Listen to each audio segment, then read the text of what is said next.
Hi everyone, it's Laura with Pampered Chef. Sorry I'm a little bit late today. I had a dentist appointment this morning and they put a crown on my tooth. And so that's welcome to 41 or more.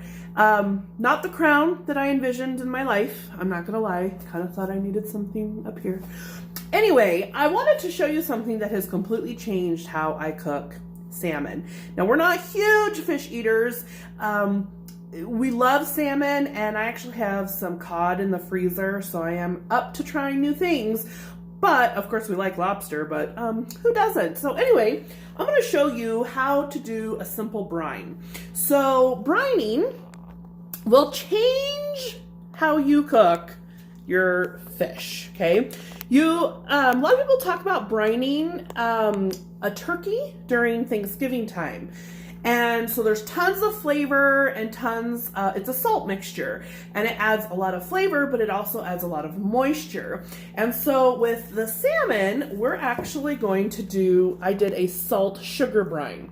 So I'm going to show you how this is done, okay?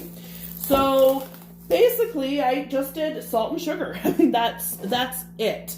And you want a thing of cold water here, okay? So this has been in the fridge for about an hour, okay? You can actually cook fish. You could leave it in salt and actually cook it completely overnight.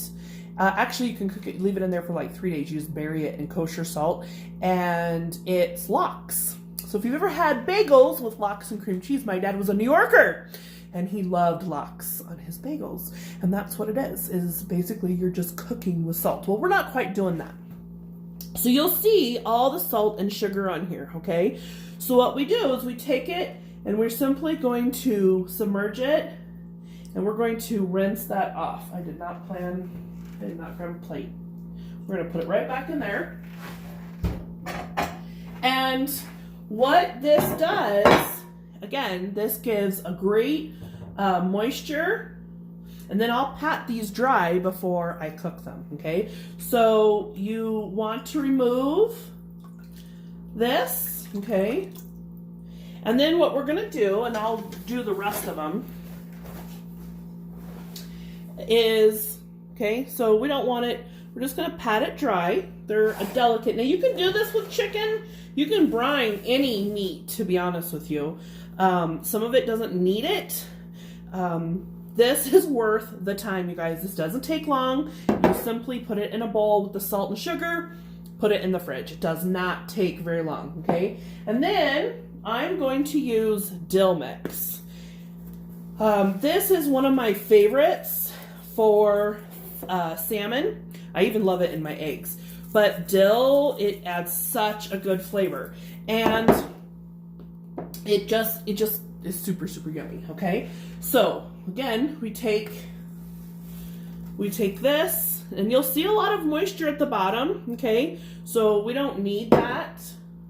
And then we rinse it off in the water, okay? And then we drain it a little bit, and then we just pat it dry. So now we have, this was a big old fillet that I got, and so I cut it down to fit in the bowls, okay? And you wanna pat it dry. You want it dry, especially chicken, any meat, protein, you want to dry it dry. You don't want all that juice on it because it will affect your sear. So when you sear it in a hot pan or whatever device you're using, this will make a huge difference, you guys, huge, okay? But that's all you need to do. Salt and sugar brine, super easy. You can put it in you can do it for 10 minutes. You can do it for an hour. You can do it overnight. There's so many things that I've read. I did it overnight once, and it was, I just can't even tell you how amazing the salmon turned out. It was so good. So this is just one way how you can cook salmon and make it taste so good.